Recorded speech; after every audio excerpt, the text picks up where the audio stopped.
Okay, I was meant to start, it was my intention obviously to start the Tuatha and we would talk with about Tuatha and see where it goes. But due to Thomas's popularity, I've received a lot of texts. I'm not going to be there at 11 o'clock in the morning. What time is Thomas Sheridan on? And I was going, okay. So we jiggled around a bit, Tom's fan club. But I've had a very interesting conversation with Thomas about 10 days ago on Irish mythology, and we will hopefully get into that. But first, I suppose one thing I failed to mention at the beginning when I was introducing the day is that we are the Tuatha down here. And I know from the people that have helped me to organise this event, that's how I look at them. And that's how I feel with them, not feel. That, everything here is done through their charity. And these people come together to put on days like this. And for me, it's about getting the energy right. So if the people around you, if their energy is in the same place you are, the event started last Thursday, in my head, and it's been about adding to the mix Friday, Saturday, to when we start, so that when you arrive, hopefully I can feel there's a warm energy here most of the day. And that's kind of maybe how I operate in the world. I know, very fascinating conversation, the last one, but we're going to kind of drift out a bit now towards, myth and spirit and the two of the animals. So first of all, can I just say, and can I ask everybody to give a warm round of applause to Thomas Sheridan.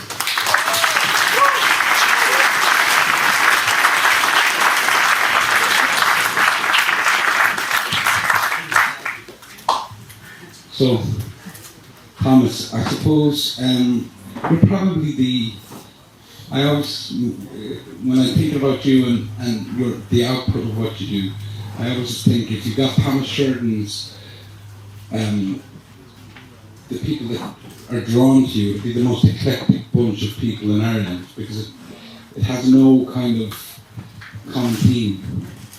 And I suppose there's a bit of Tuatha down in that, the way you're pulsing out into the world and the people that you're drawn into it. And I suppose we could start there maybe with that, and in our previous conversation, you brought up two very interesting points about the Fomorian Wars. That one was a physical battle, but the second was a more mythological battle. So if we draw those 2 points together, I'll let you free with it from there. Yeah, while I agree that the people, my own work and the people who are drawn to my work is a very eclectic bunch, there is a common theme. And the common theme is that we're all looking for understanding. We're all looking for answers to things that bothered us when we were growing up. All kinds of things. And that weren't given those answers in school or weren't brought to us as life lessons.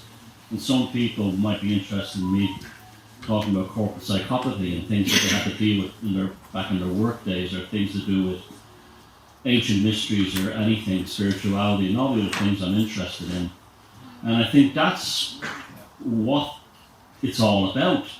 I actually think that if you're not involved in a life journey of discovery, a knowledge quest, fulfilling your dharma, whatever that is for you, you're actually not living, because even if you look at the kind of concept of quantum theory, that our thoughts are building the universe going forward, and this is universal in many religions, the idea that your thought is actually, your language is actually creating reality. This is why the whole language thing, the Gaelic thing is so important. It's actually creating reality. So if you're not involved in a process of I don't understand this, what does it really mean? And it could be anything from law to language to, why you can't stand that guy down the pub for some reason, even though he never did anything to you. You might have to learn about yourself, your own problems. But if you're not doing that, you're in a state of kind of inertia. Now, when you're in a state of kind of psychic inertia, when you're in a state of psychic inertia, what basically happens is you enter in a kind of a psychic entropy, where basically no new knowledge comes into your state of being. And I feel that this is the actual state of humanity today, that there's a kind of psychic entropy exists.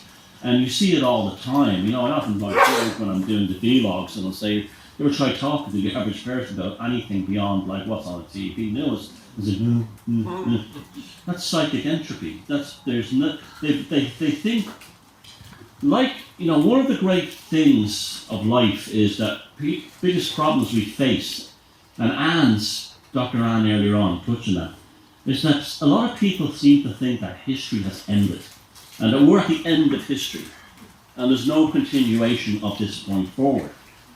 And people live their lives in a state of shock when suddenly it changes, as a war in Ukraine or the COVID lockdowns happens, because they've been conditioned from their education, or I should say indoctrination, to actually think history is over. And I'm sort of sitting at the end of the bookend of this like enormous journey that's been going on for 2 million years, and in fact all else is going to happen. And then it happens and they're taken by surprise. Where people like us are not taken by surprise because we have not gone into a state of psychic entropy. Now, one of the reasons we've not gone to the state of psychic entropy is that as soon as you say to yourself, I don't fully understand this, I need to know the answer to this, right? You're automatically embarking on a journey. It's like you've rolled a road out in front of you, and now you're now walking along this road. You're on what, you know, this Jungian Campbell-esque hero's journey. And along the way, you will do stupid things in your knowledge quest. But you will also find help. Just like they all said, the great fairy stories and mythologies, you always encounter a wizard, a dragon, a temptress, hopefully, and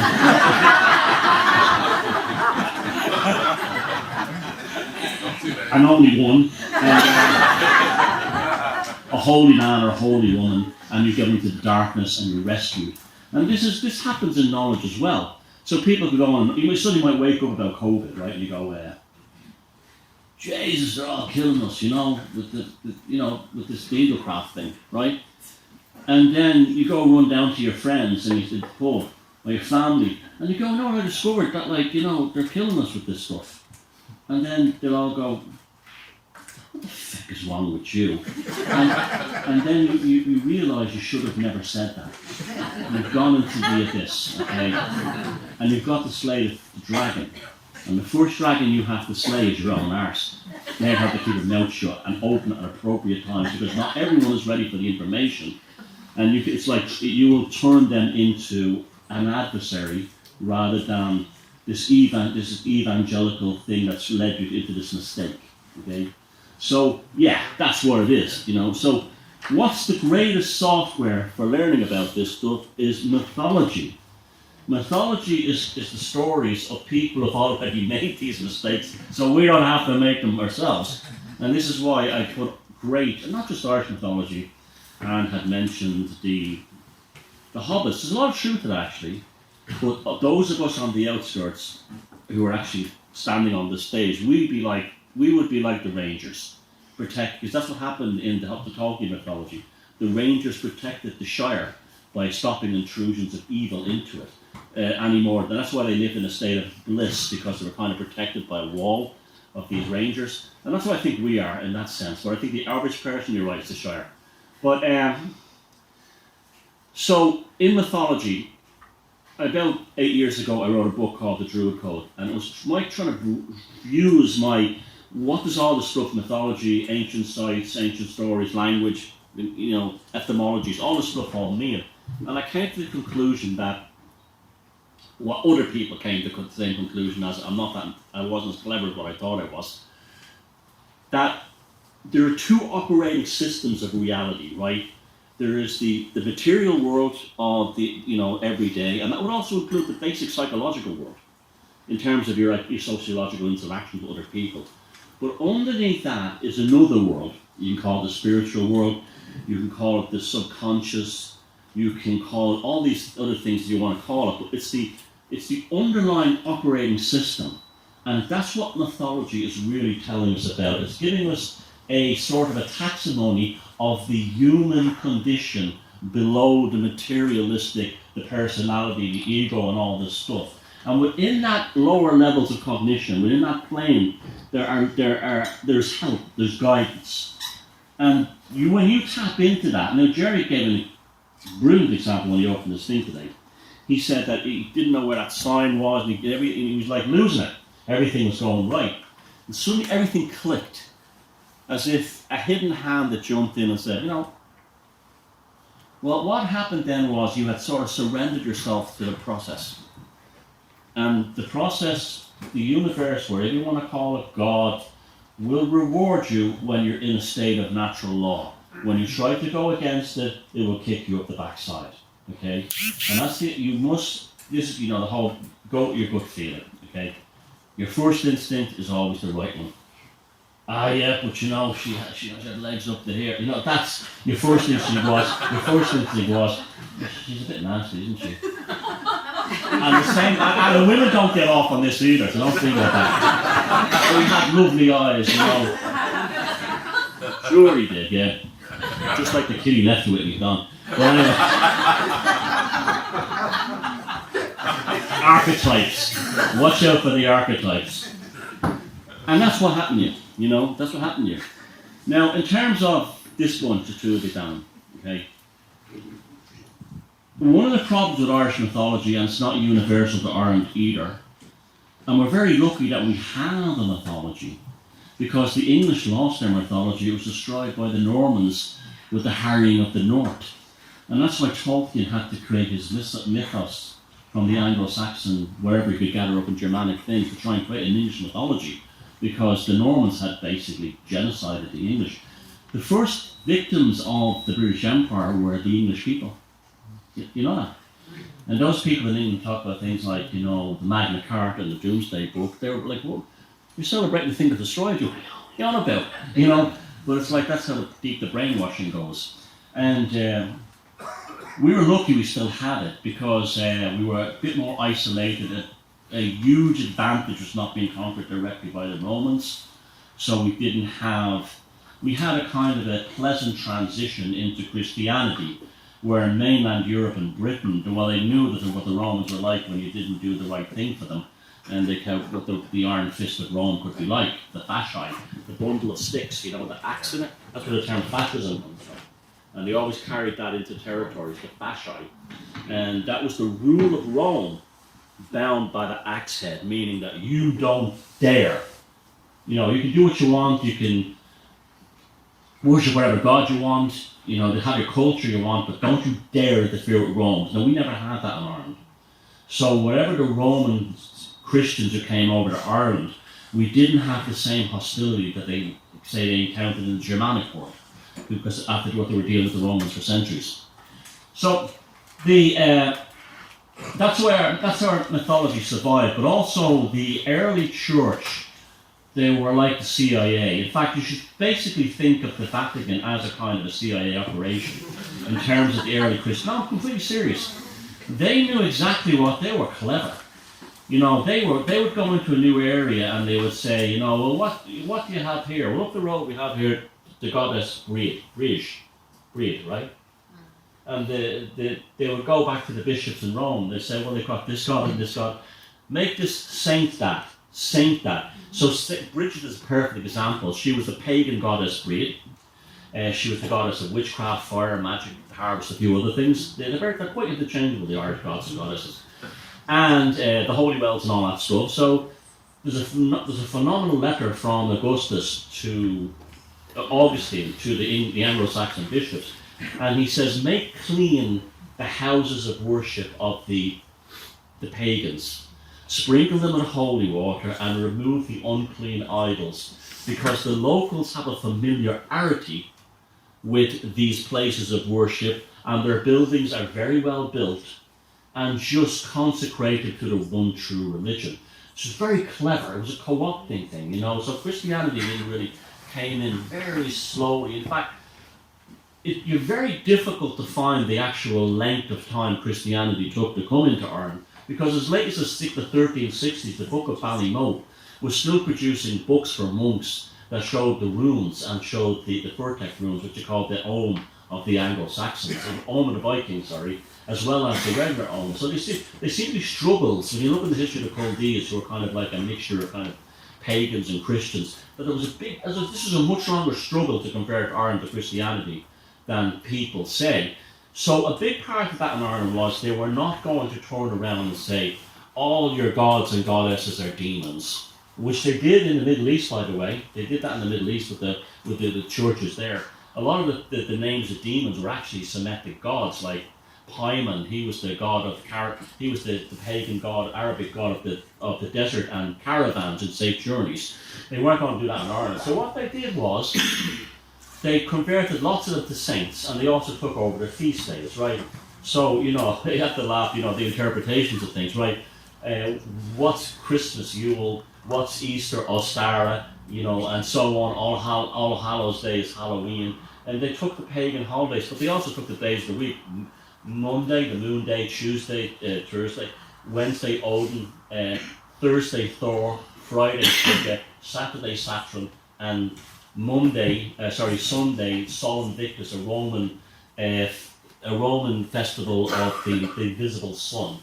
So, no offense to Catholics, but you're actually fantastic pagans, because you're the only thing you're like pagans with a little bit of Jesus on top of that. And this is the whole purpose of the Reformation. Was Martin Luther was talking about this pagan ideology of the Catholics and the Papists, and they wanted to throw out everything, Easter, the whole lot, and everything else, or change the dates. I think that's what the original Reformation was initially about. Was the dating of Easter was too close to the Germanic pagan festival of Ostara, and they wanted to move it closer to Passover, the Jewish festival.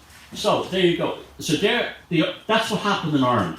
They slowly said, they took some of our gods, and they read, and they turned them into Christian saints, Saint Bridget. They're geniuses. When you think about it, these guys are geniuses.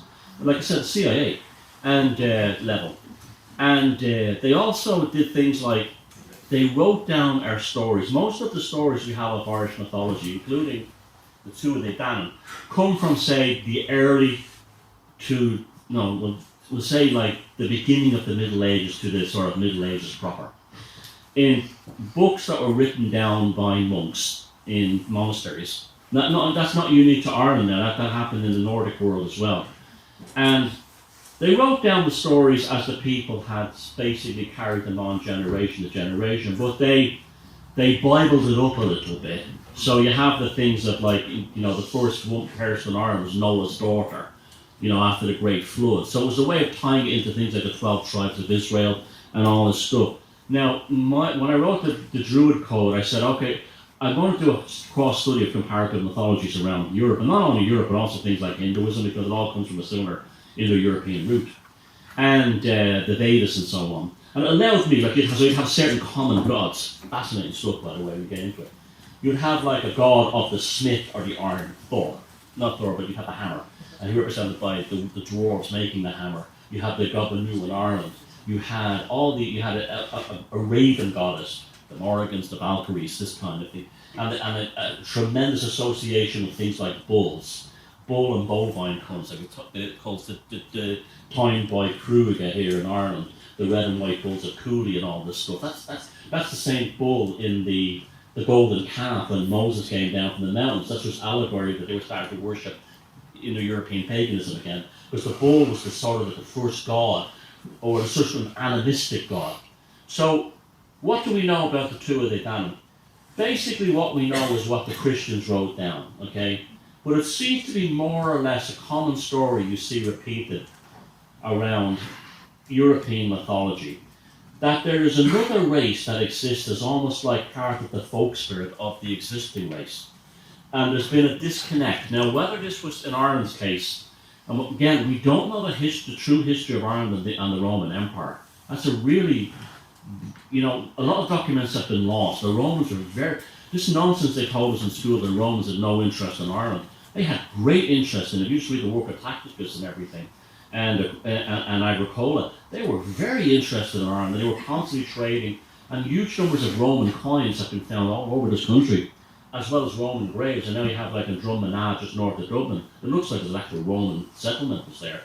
And amazingly, lots of Roman coins were found at Newgrange. These were for a long time people thought Newgrange was an actual Roman site because the sheer number of Roman artifacts that were found there. There were Roman pagans going to venerate the Irish gods. This is what makes us pagans wonderful. We get on. You know, if you say our god is this god and he represents this, we don't go heretic. We go, that's bloody interesting, I might take it. I didn't do that myself. Hence why you have, you know, Minerva, the Roman goddess, Athena, the Greek one, being celebrated by Britons and pagan British who were, you know, Celtic pagans, we're going to call them, whatever that is, like us. And you get that in Hinduism today. The Hindus, you go to a Hindu temple in India and you'll see statues of Jesus Christ and Buddha outside. They're cool with other people. We don't have prohibitions on other religions. In fact, you'll find many pagans will also look at some of the Christian texts and go, that's pretty cool, I like that. So, the Tuatha Danann were a mythical race that's supposed to have existed in Ireland around 3,500 years ago. Now, there's a crossover between, were they based on actual characters? I say they probably were. There's some very good research been done to show that even like Odin might have been an old Nordic god, king, that became a god. So this whole thing where they become kind of gods after a while, as religions and social orders change. But the story was they came to Ireland from four destroyed cities across the sea. This is a common story of a kingly race who comes across the Atlantic and brings new technology and new ways of thinking. And there was already previous races here, but they didn't really conquer by war as much as they conquered by their genius. They were great at, this is an amazing thing. You want to talk about synchronicities.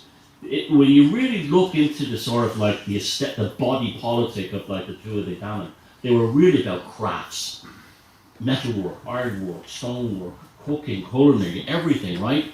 And that's all the stuff that came into this place for this weekend. We're actually on a craftsman's building.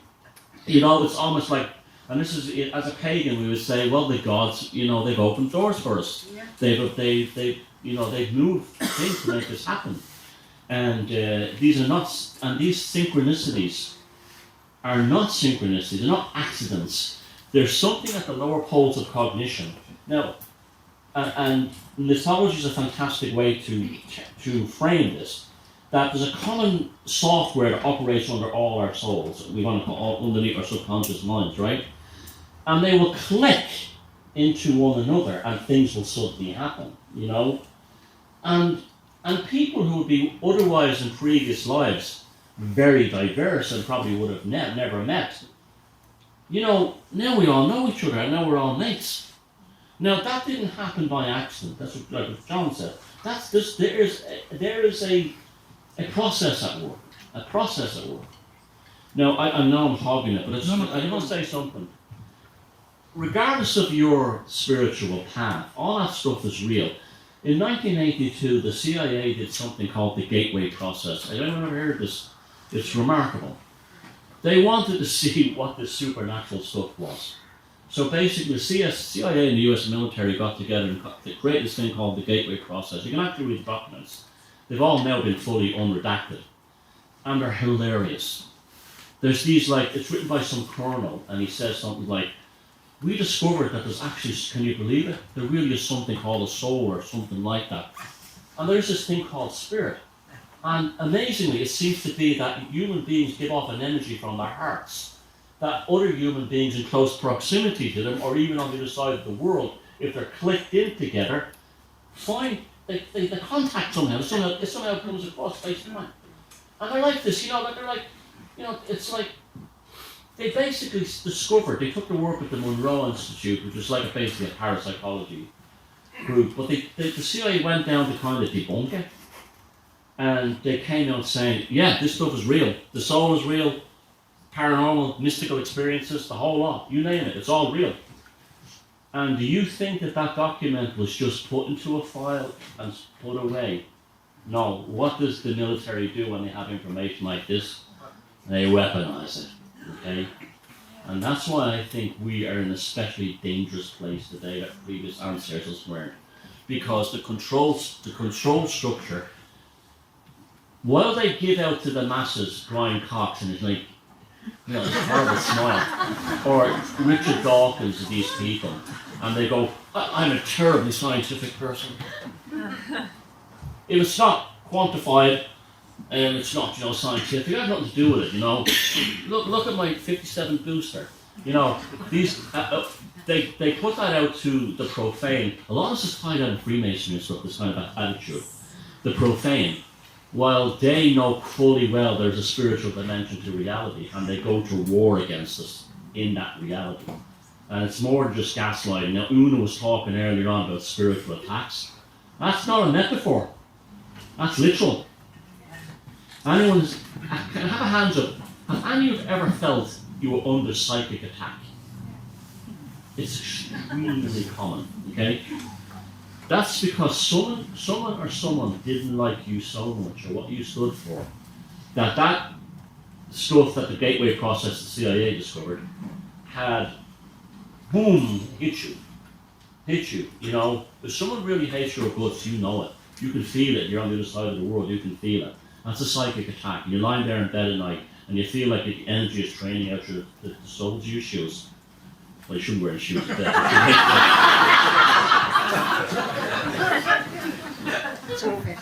Bad metaphor. But, so, how's that bring these guys in? As I said, mythology learns lessons for us that we don't have to learn. Okay.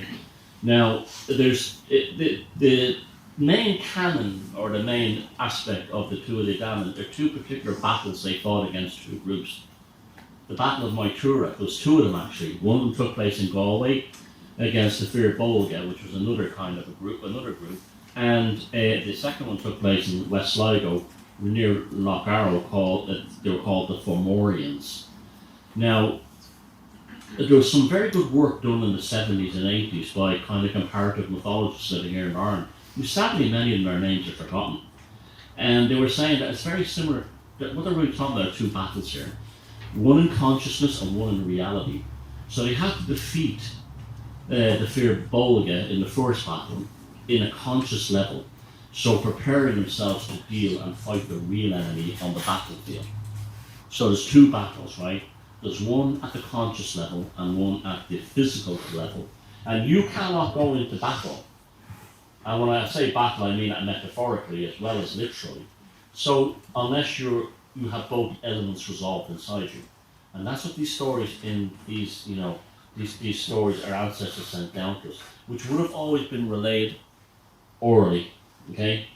They would have never been written down, because they were like indigenous people, and we are, by every criteria, the Irish are an indigenous people. Don't they? You have to laugh at these fellas going, here in Ireland, we're concerned about indigenous people. Except ourselves, Could you imagine that's Inuits going on about, we've got to protect the Irish. Poor Irish are an indigenous people being wiped out. We Inuits have a right, and then someone says, what about us? I says, we're not indigenous. And that's literally what goes on, despite every UN criteria, we are an indigenous people. And this stuff here protects us. This is why, this stuff here, we have to use. So, we create an aspect of our personalities that allow us to say, okay, there's a planning process. I have this, okay. So many people watch the Lord of the Rings movies that may have not had an interest even in fantasy or mythology. And they were like, that really affected me. Why? Because that was the stories that we're no longer telling our children. Being conveyed to us by Peter Jackson via Tolkien's writing. The great software, the battle of the underworld, the battle inside yourself, brought to the battlefield and everything, and the heroism that shows, like the hobbits, the whole thing of that, the whole beauty of that story is that Sam and Frodo, these two little fellas, and they were told they were nothing in the scheme of Middle-earth, save Middle-earth. And there's one part where even Sam talks about, if the old stories, they make you go on, they tell you that life is something worth living for. And that's what did it. Now, there was help from other things, but because they trusted the plan, everything else, the subconscious world, the mythological world, took care of it, okay? Now, Gerry said, we are the Tuatha and come back. Well, that would sound very narcissistic if we literally thought, I'm Nuada, or I'm the Morrigan. That's a very kind of new agey thing. No, we are the energy force that was suppressed coming back. And that's what we are. And just on that point, actually, just something you said, and I'm sorry to interrupt because I'll forget it if I don't ask it. Are we in a sense today in that physical and moving into that conscious, you describe those two wars from our mythology, but that in today's world, that in a sense some of the people here and some of the people out there have started to begin that fight at the conscious level as opposed to the I say physical, but the political level, those areas. Yeah, it's an unfortunate thing because we could be dealing with something very more powerful than we understand. But the physicality of what we call the real world is it's echoed by things like people have remarkable supernatural experiences. Say we've all heard the story of the mother who had a car accident and her child is trapped under a 1-ton SUV or whatever, and she picks it up. This 100-pound woman picks the car up, maybe a ton or maybe more, and pulls her child out, and the people can't explain it. What's happened is magic, basically. Her intense will, her focus to rescue her child. What she's done is she's softened up the subatomic fabric of reality, which normally to us in our level of consciousness is like that. It's like a vice. It's very, but two things soften it up. Yeah, you're really good at magic if you can really do really good concentration and stuff like that. Like the Sheridan monks who can knock a fellow down with an air punch, or the one punch thing and knocking out their finger, or trauma. Now, many of us would be here as a result of trauma. Okay, we lost our careers because we wouldn't wear a mask. Our families wouldn't invite us to Christmas dinner because we wouldn't get the needlecraft. All relationships have been broken up over this stuff. And then these people, what that has happened is, this is your invitation to adventure. I know it sounds patronising and somewhat twee, but it's true. You'll ask many people, they say, I went through a terrible time. Oh, it was awful. I don't want it to happen again. It was the best thing that ever happened to me. Why? Because I'm a much better person than I was now. And I think that reflects the whole of our society now. That it's almost like, they're not getting a kick up the arse, that's the problem. They're getting soft kicks up the arse, and they're very infantile and childish about it, and they deny it. But if there was something really bad happened, like, God forbid, these idiots running this country pissed off Putin enough to send a hypersonic missile to the centre of Dublin or our cities, they'd wake up very fast. And that's the problem, that we have an infantile population. They're very infantile, the Irish, at the moment. I get a lot of Irish people saying, how dare you say that about us? And I says, yeah. You compare that to your grandparents that went through, my ancestors. They lived in a horrible lane during 1916 off Moore Street where, German butchers used to kill animals in the street. But when 1916 happened and bullets were flying, they were ready for it because they were not soft. If that ever happens to us, the Irish today, something like that, if the shock and trauma will be horrific, it'll kill most of them. But the ones it doesn't kill will then realise, okay, I'm in a different place now. And that moment of realisation, that crossing of the threshold, and that's the biggest problem in this country. Things are still too easy, right? Now, I feel that if we are the Tuatha gammon, our job when the shit hits the fan is to be there for other people and say, oh, we knew this all along and we can help you.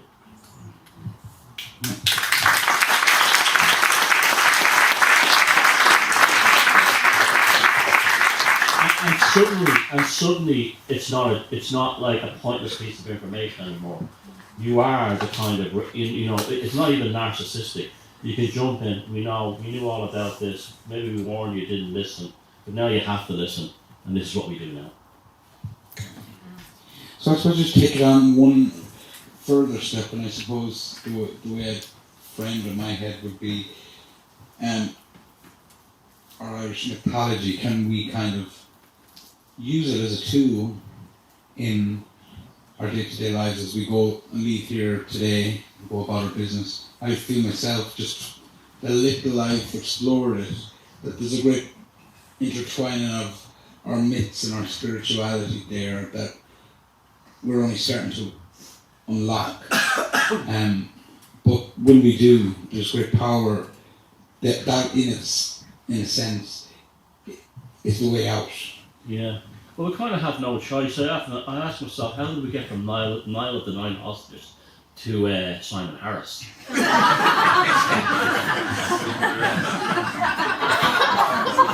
I don't know. And it happened, but it happened over a very, very long time. It shows you that these guys had a very, like Anne said, had a long process, a long plan, going back probably more than we can even imagine. And what can we learn from this? Well, so many Irish children are raised. I was talking to a chap yesterday about Gaelic sport, right? I hate Gaelic football. Sorry, okay? Soccer and rugby are better. But hurling, why isn't that our national sport? Why does Gaelic football get all the hype, all the money, all the TV, and the one sport that makes us absolutely look fucking awesome is a guy with the command in it? Because it has a warrior spirit to it, right? Am I right? Yes. And I mean, in the north side of Dublin, we didn't have really a hurling culture. But I can remember as a kid going to Croke Park or going to like Parnell Park and seeing those lads walking out, and they were warriors going to battle, and that's our mark in the world as a sport. But why does the GAA come out? Something that's like, an agricultural version of soccer. And they talk about the Dubs being like, I'm going to get battered after this, I know. They talk about the Dubs being the Barcelona of GAA. You know, if you couldn't play in the Leinster League in soccer. I got no disrespect to these fellas, but that's just, it's not a very good sport compared to those other sports. And if you play it and you love it and you feel great in your fan, brilliant, no problem with that. But I'm just saying, I'm very wary of why we're not given hurling as our main sport. And that's why, because it ties back to who? Cuchulainn. Yes. Yeah. Right? So you never win. So you go, the kids are all lining out with their football, and they go, why do we play GAA, Gaelic football? Because somebody about 100 years ago, probably in the IRB, decided that Catholics and Protestants should not mix when they're playing rugby and soccer. So they invented a game to keep the prods out. And that's what that was really about, right? Okay? But if you said the kids came hurling, what's the story of hurling? Well, 3,000 years ago there was this fella called Tuatha, and he killed a dog with this thing called, and he was a warrior. So you're telling me that sport is 3,000 years old? Yep. And it's tied with the dog? Yep. Doesn't the whole dynamic just suddenly change? When that child when that boy or girl picks up the command and holds it, what do you think before they actually had real guns, the Irish Republican Brotherhood trained with hurleys? Because if you turn it around, it was a rifle to train how to put beads on targets. And Patrick Pearse, was an amazing man. He knew this. And that was, and the British Army would laugh at these fellas. Look, they're playing with their paddy sticks again, whatever. But when that was all over, they were saying, there was documents written by the British military saying they were training, and they were training well with these like hurley sticks. So, and that's another aspect to it. So it also won us our freedom, gave us one of the coolest sports on earth, right? Absolutely, right? Just to be in a stadium and to hear those things clattering. You could have 50,000 people there and you still hear the clatter of the two sticks hitting themselves. And it's almost mystical or something. It's a battle you're watching. Now, they do this all the time. They take the stuff that's valuable to us and they play it down, right? So you have your kids, right? And what can I do to make my kids more mythologically minded? Well, that's one of the ones you could do, saying how that hurling really comes from. When I was at school, they told us that, but they don't tell the kids that these days, and haven't done for decades. Because why? Because it creates a sense of national identity, and they want civic identity. Now, civic identity is not the same thing as national identity, and that's what they want. So another thing too is, like I said, like how do we get from Niall the Nine Hostages to Simon Harris? Well, then he started explaining who Niall the Nine Hostages was and what all that story was about. And then, you know, kids will be watching things like Lord of the Rings and the Rings of Power, and they think that's something that exists on television in Hollywood. You could take your kids up to Tara and say, did you know here, the High King of Ireland, the first thing he had to do was to marry the goddess Era, to marry Ireland. His first and foremost thing was to take the nation, the land of Ireland, the island of Ireland, as his consort, as his bride. And then that was the primary thing they had to do. When Christians came along, they stopped all that because it was idolatry and stuff like that. And that's why we've lost so badly now. Christianity, and if that's your own business, what you worship, it's damaged us as a people in that sense. Now, so you have this attitude of like, you take your kids there, you teach them this, you show them this. You show them the Leofal. This is a stone that was brought to Ireland by the Tuatha Danann, you know, and this was where it all happened. And it's just outside Dublin. And suddenly they're amazed by that. You've switched on codes. So it's not just a shit show like Rings of Power or whatever, or better shows like, you know, the Lord of the Rings trilogies, or what's that film? That TV series with dragons, forget it. Game of Thrones. Yeah, Lannisters. It's not just something on television. It's something that they know feel a genuine, God, we have that stuff too. Now this unlocks codes in people because it changes their identity about themselves. Suddenly you're not a caddy. This is something they teach very deeply in the East, in particular like in Japan and places like that. Suddenly you're part of an almost like godlike story, you know, a mythological story. And you're a repository of all that stuff that ever happened inside you, continuing into the present. And all cultures have it, no matter where they come from. Well, they should have it. But the Abrahamic religions have done a terrible job. And like one of the things, there's a group in Western Africa called the Dogon. They're a remarkable group of people. They're being absolutely demolished and by forced conversions by Islam. And yet there isn't an address given in the UN or anywhere else saying, what about, you know, the last great pagan indigenous tribe of West Africa is being wiped out by mullahs, basically, and there's nobody standing up for them. And these were a very important race of people in the discovery of psychology. Here's another one for you. Free association. Carl Jung, when he lived among the Dogon in Mali, said that they had this thing about them called what he called free association. That you and I could have a conversation, but because we're from the same tribe, we don't actually have to verbally say it.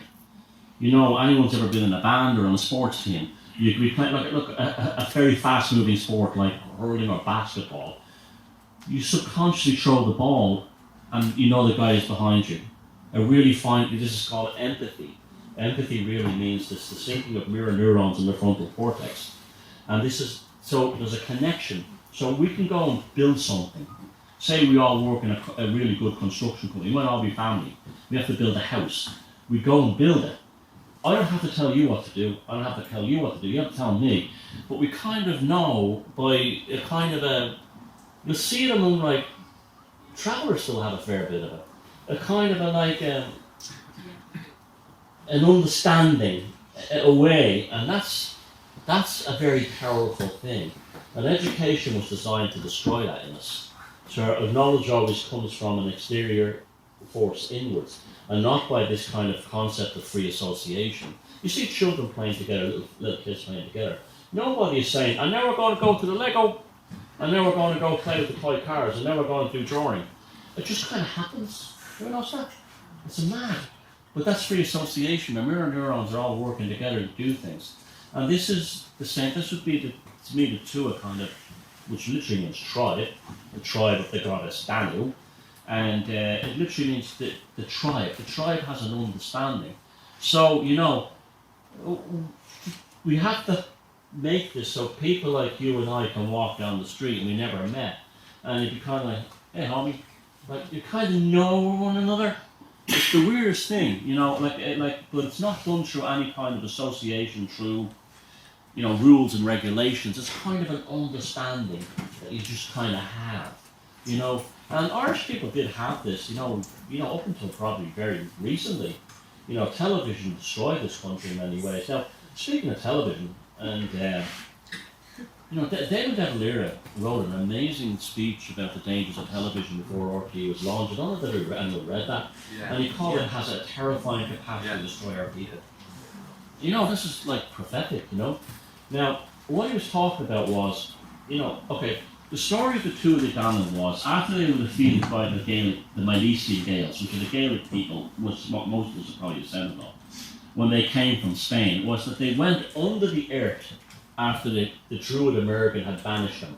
And they went into the mounds and into the megaliths and into the rats, where they came to Anoshi, the fairies. And they would wait there until Ireland was in its greatest danger. Okay? Controversial content upcoming, right? How come they never showed up during the famine? Where was Jesus Christ during the famine? Well, why would a Jewish God care about starving Irish Gentiles? Just putting that out there, okay? So where were they? They didn't show up. Where were they with all their suffering? Cromwell, the Confederacy Wars, were 1/3 of the population killed in a sectarian war between Catholics and Protestants. Where were they then? I have a theory, and it could be a lot of crap, but it's still my theory, that it was the outward, and I'm not blaming Christianity, it's really the Roman Empire. When I say Christianity, I'm talking about the Roman Empire. What it became after the Imperial Empire. We turned away from Ireland and we looked outward. First it was Rome, through the church, then it was London, then it was Brussels. Why should they come back and save a people who aren't looking here? And that's what that means to me. That I think that it's been well known that if you love something, it loves you back. If you have two strings that are sympathetic, it'll strike the string on the other side of the room in a different instrument. Sympathetic resonance. Whatever that subconscious force is represented by the Tuatha Danann, it's not coming back because we're looking to Brussels, we're looking to UN, we're looking to London still, we're looking to the WEF. We have to become like hillbillies. Literally, we have to go into ourselves and I don't really care much about what goes on out here. And I know it sounds like, and that's not the same thing as being ignorant and insular. That's really about saying the battle is not in Davos. The battle is in that field over there. It's on that street down there. And I think that would be an enormous thing we could do for this country. If you go to some place, I hate this whole pagan mythology thing.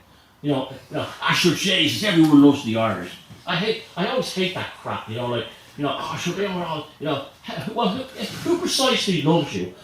He was the bartender in the pub in Terramalinos, Yeah, he loves you because you were tipping him. He's patronising you. You go to places like Corsica, I was down there a while back, and the first question is, what the hell are you doing in my country? Maybe we need to be a bit more like that. Maybe we need to be a bit more like that. It's like, what are you doing here? Well, and I don't mean that we have to be hostile about it, but it's like this whole thing, Asher Jesus, the Irish went everywhere. I literally, when I hear someone say that, I literally see a potato on the end of a string inside That's irrelevant to the ones who lived here and stayed here. It means nothing to them.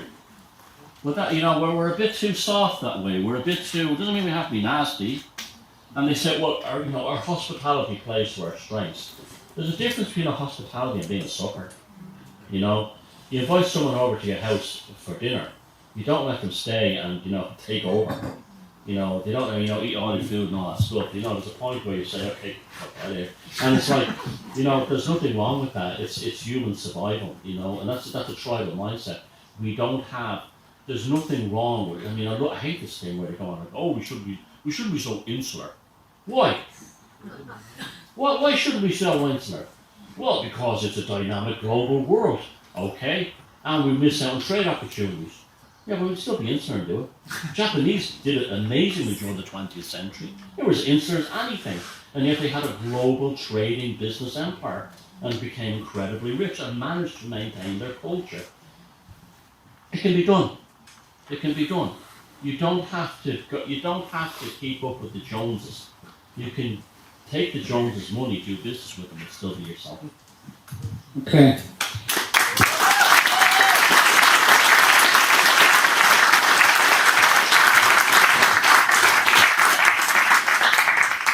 Yeah, that's very easy for me altogether. Okay.